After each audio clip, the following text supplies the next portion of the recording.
Okay, so, whoo, yeah, I got some interesting energy coming up in this. I think you guys definitely are attracted to this person, but this person is also really hard to trust. Yeah, because it's almost like you don't trust this person.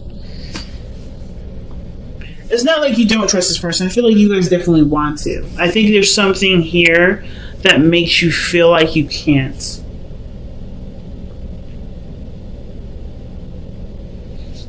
If not the person, then it's really like yourself that you don't know if you can trust.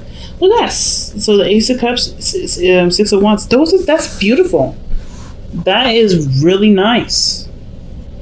That is success in my eyes. And then the Ace of Cups is just new love. And taking a leap of faith can be one exciting thing. It doesn't have to be a scary leap of faith thing. But you're starting from scratch with this relationship. You're starting over all over again.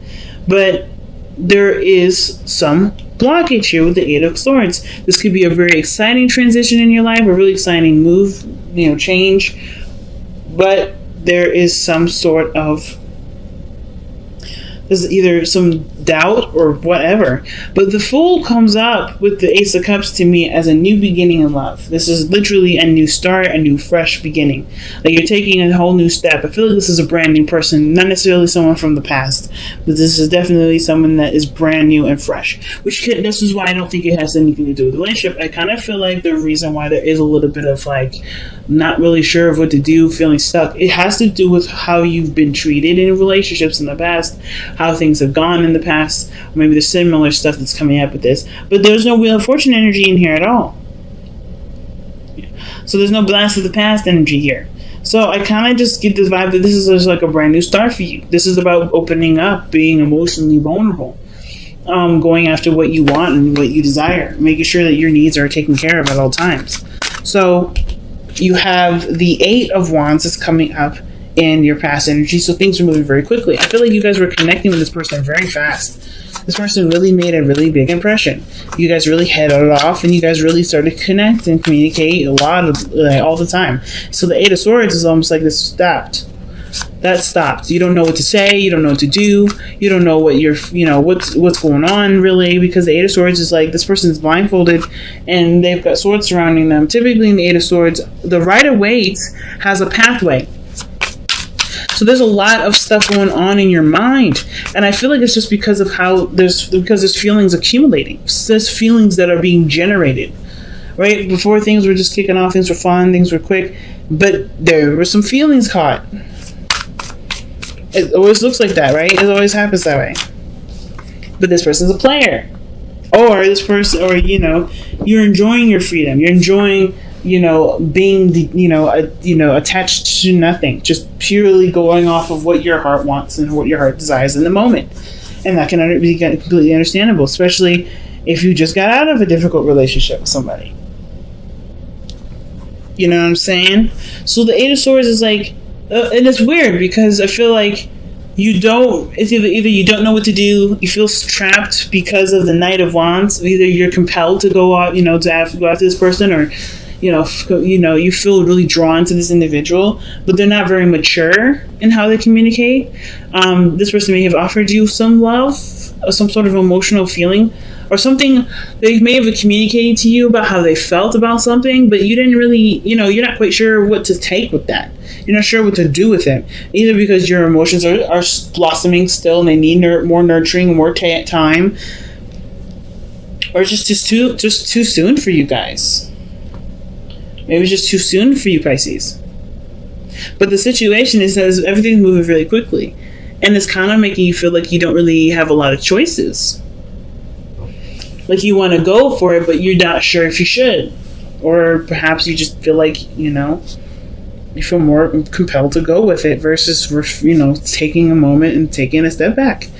But you come to some realization in the future. Like this process here where you don't feel like you know what to do, either because you don't really know if you want to commit yet, you want to continue to explore yourself and enjoy the time, or do you want to see where this relationship goes. You come to some sort of conclusion, you come to an answer, and it's your truth. It's the truth that you have to live with, right? It brings about clarity in your situation for yourself. So I feel like there's some things that you may not quite understand about yourself right now, but you will definitely understand it because what your heart says is going to be more profound than what you think is the right choice or right decision.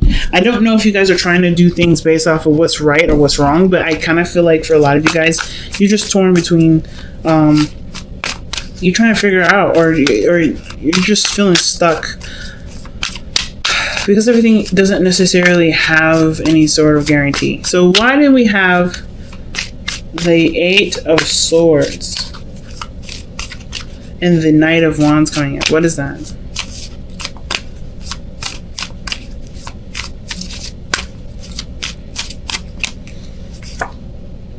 Knight of Wands. Not giving up. Tired. Exhausted. So I feel like for a lot of you guys, like, I feel like for the Knight of Wands, this could indicate too that you may not be ready to give up on something, but this isn't giving you anything back either. Like the situation, like you're trying to hold it down, you're doing the best that you can, but the Knight of Wands isn't taking it seriously enough. So you kind of feel like you're stuck because you do have love, but you're no longer really interested in putting your effort into something that someone else isn't going to treat with respect. You know? The Ace of Swords to me looks like this is coming to some sort of clarity, some sort of truth comes out. What is this with the Ace of Swords? What is that? Why is the Eight of Swords?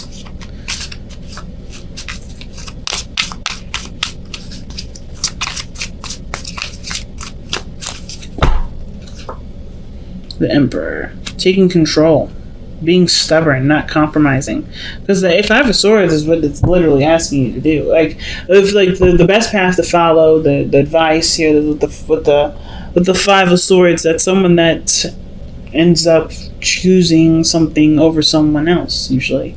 That's a truth that that can't be beaten no matter what the argument is. This is someone that's relentless in their efforts to get what they want, as well as negotiations, ultimatums, all these other things that come up with the Five of Swords. I feel like it's taking, not necessarily the high road, but for figuring out what your focus is and just focusing on that.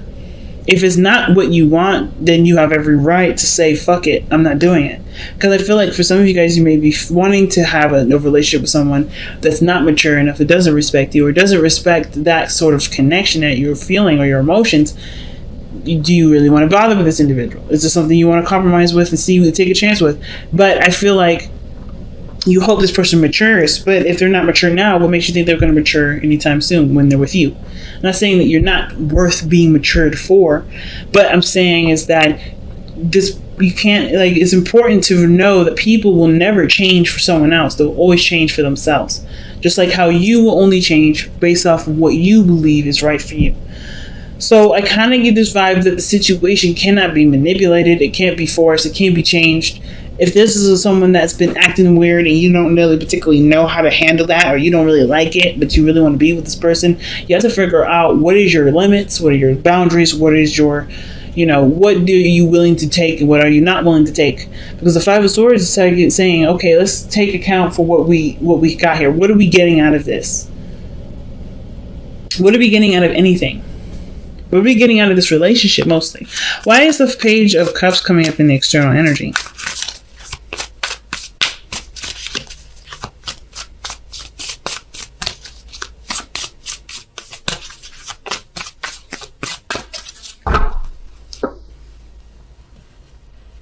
Page of Swords.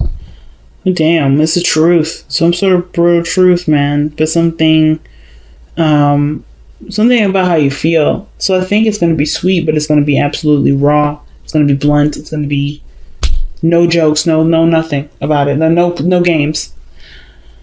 But I don't know if this person understands the magnitude of what they're saying, because the Page of Swords is usually someone that is a child, right? It's holding a really gigantic ass sword, as you can see, as a kid.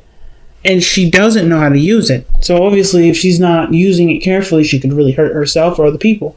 And I kind of feel like with whatever information that she's got right now to express, he or she, whatever, it has something to do with their feelings, and it's premature. either it's premature or they don't understand what they're saying. Something's going on where there's going to be some sort of, like, this is what's bringing out the I don't know what to do. And it's like, figure out what you want. What do you want? Go for only what you want. Don't compromise. Or it is saying to compromise. There's so many ways to look at this. If you really love this person, you can't have everything, right? This person has to be who they are. You have to love them unconditionally. But if there's conditions to this love, should this love be, should you continue? If this person cannot make you happy with just them being the way that they are, is this a pathway in which you should go for? Probably not, right? Because you're going to want them to change. You want them mature. You want them to be the King of Wands when they're not. So it's like, what is the right path? Somebody may have communicated their heart to you, or you communicated your heart to them, but you're also aware that they're not the person that you need them to be because you're picking up a lot of slack. You're doing a lot of things that make you exhausted in the relationship and really ready to kind of just throw in the towel because you're not getting anything out of it. So why is the King of Wands coming up in the hopes and fears? King of Wands is coming up because of the Page of Cups again. I feel like you want somebody to communicate with you, or you to communicate with them about how you feel about them. Why is the Page of Cups coming up for the King of Wands? Well, because of the Fool. Page of Cups, the Fool.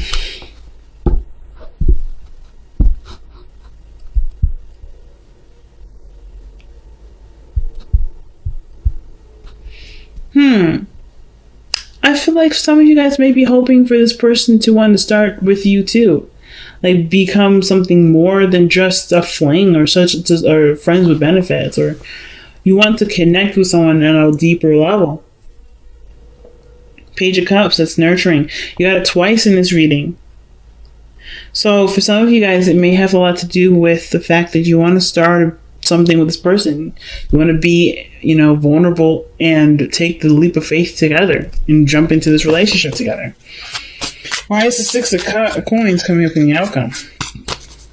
Six of Coins usually means that there's some sort of give and take. You actually start having a balanced relationship, not where you're overextending or doing too much and the other person is doing too little for you to even, recognize that they're doing anything for you. It's a real balance, a real attempt to balance things. So I feel like the situation, it can definitely work out, but I feel like it has to come from figuring out what it is that you're willing to work with, what you're not willing to work with. What do you want? What are you getting out of this? And only focus on that. If you're getting happiness out of this and this person isn't perfect, can you live with this person, accepting them for who they are and all of who they are, and still make the relationship work? I'm not saying this person shouldn't clean the kitchen sometimes, or help out around the house, or talk to you and without you initiating first. But if this person isn't doing that and you need them to do it, is this a relationship for you to continue to want to go for? It's a hard one, family, definitely. Let's see what we need to release or surrender with Power Surrender cards. You have surrender your desire to control people. And it says, being over controlling can sabotage relationships. To more effectively achieve your goals, back off, regroup, and give the situation some breathing room. So like I was saying before, if this person is not being who you need them to be, is this a relationship in which you should force it in that direction? Or maybe you should just find something that actually fits with the criteria that you need. This person is perfect the way they are, as you are too. But I don't know if you would feel just as good for, if someone required you to change for them. That doesn't really say that you accept them. And I think this is, the same situation. You are having a hard time right now dealing with this individual that's, they've got their own quirks and their own things. You love them dearly, but they're not everything that you want. But they still make you happy. This is still a new beginning. It can still work out. It's just about learning to work with the differences to be able to work with each other. But never settle for less than what you want. It's interesting, Pisces. It's really big. Oh, wow. Soulmates. So this is someone that you're destined to meet, or you're fated to meet. Soulmates usually indicate too that this is someone that's going to help you in great transformations in your life. Great standpoints in your life. There's a really big lesson to this. This person also is going to help you improve your love for yourself in some way. So there's definitely a connection here. That's why I feel like there's love. There's love. But there's also not quite, you're not quite sure what to do. Because this person is not giving, this person is not doing enough. And you're exhausted with putting in so much effort and tired of kind of being the initiator that it's going to be kind of hard for you to even want to decide, to move in with this guy or move in with this girl or do anything new with this person or whatever. But you want to be in a relationship with this individual. It's just like they're not perfect. But their imperfections are beautiful. And you love their imperfections. You love every bit of them. It's just hard to figure out what you're going to do. And I say go for what you want. If you want them, you have to love them for all of the pieces that you may or may not agree with. If you can't, if it's just too big of an elephant in the room, is it something that you should continue to address, to deal with? And I don't think going into the relationship to hopefully change the person is a good idea. Because you can never change anybody.